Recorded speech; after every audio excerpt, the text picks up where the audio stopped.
got so motherfucking design on right now.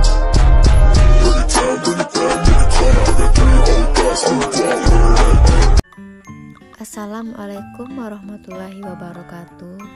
Di sini kami akan menjelaskan periode dewasa akhir dengan dosen pengampu Rila Rahma Mulyani. Yang pertama tentang pengertian masa tua.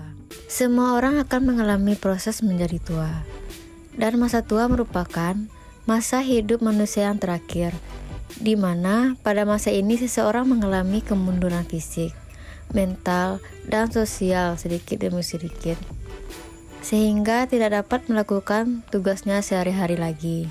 Proses menjadi tua menggambarkan betapa proses tersebut dapat diinterferensi sehingga dapat mencapai hasil yang sangat optimal. Secara umum, orang lanjut usia dalam meniti kehidupannya dapat dikategorikan dalam 2 macam sikap. Yang pertama, masa tua akan diterima dengan wajar melalui kesadaran yang mendalam. Kedua, manusia usia lanjut dalam menyikapi hidup cenderung menolak datangnya masa tua. Kelompok ini tidak dapat menerima realitas yang ada. Badan Kesehatan Dunia atau WHO menetapkan 65 tahun sebagai usia yang menunjukkan proses penuaan yang berlangsung secara nyata dan seseorang telah disebut lanjut usia. Lansia banyak menghadapi berbagai masalah kesehatan yang perlu penanganan segera dan terintegrasi. Organisasi Kesehatan Dunia atau WHO menggolongkan lanjut usia menjadi 4, yaitu usia pertengahan 45 tahun sampai 59 tahun, lanjut usia 60 tahun sampai 74 tahun, lanjut usia tua 75 tahun sampai 90 tahun, dan usia yang sangat tua di atas 90 tahun. Sebelum kita lanjutkan materi, silakan nonton video tahan tawa berikut. Bang, coba tahan tawanya yang lebih lucu lagi dong, please. Oke, siap. Kita lanjut lagi, guys. Challenge tahan tawa part 85. Let's go.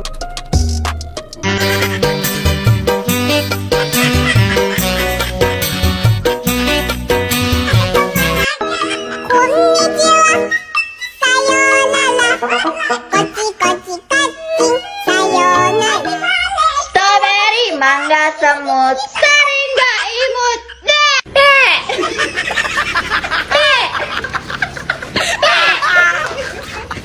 Oh, tinggal sini kok. Masih sini. Iya.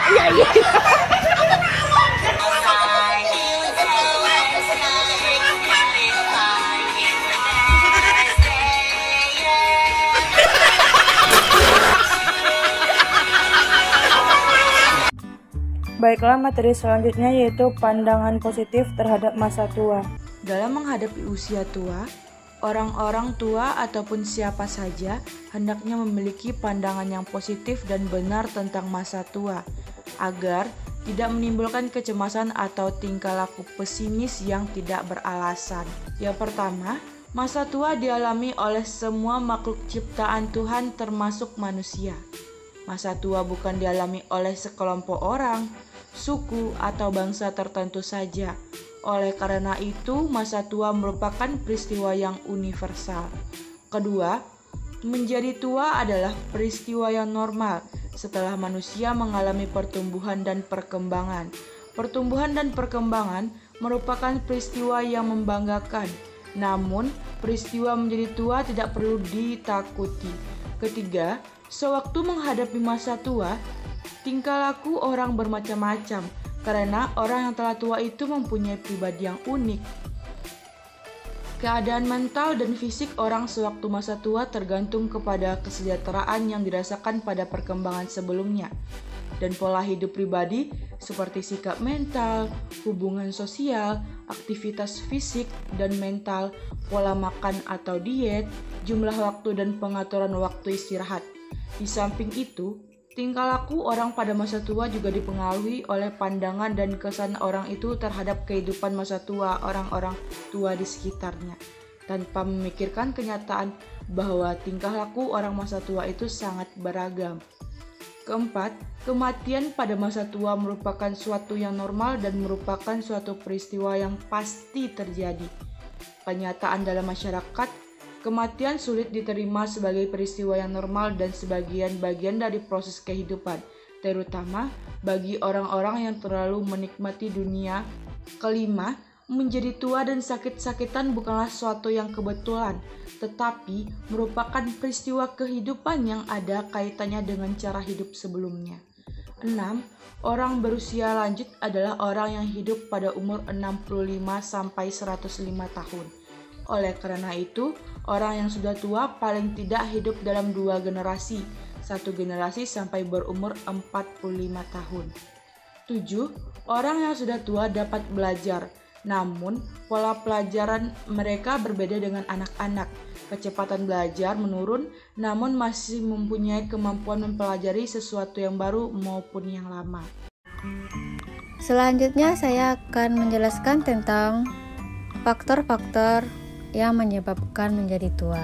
Yang pertama, genetik, di mana pada orang tertentu memiliki kulit yang kering, kecenderungan untuk mengalami penuaan lebih awal. Yang kedua, hormon.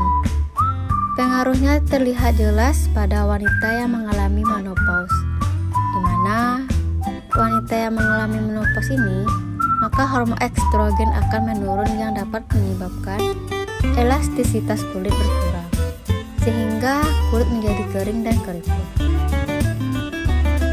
Yang ketiga, rasial. Berbagai ras manusia memiliki perbedaan struktur, terutama peranan melanin yang berfungsi sebagai proteksi terhadap paparan sinar ultraviolet. Orang kulit putih lebih mudah terbakar sinar ultraviolet dibandingkan orang yang berkulit yang berwarna, sehingga pada kulit putih lebih cepat terjadi proses penuaan. Selanjutnya, faktor ekstrinsik. Pertama, sinar matahari.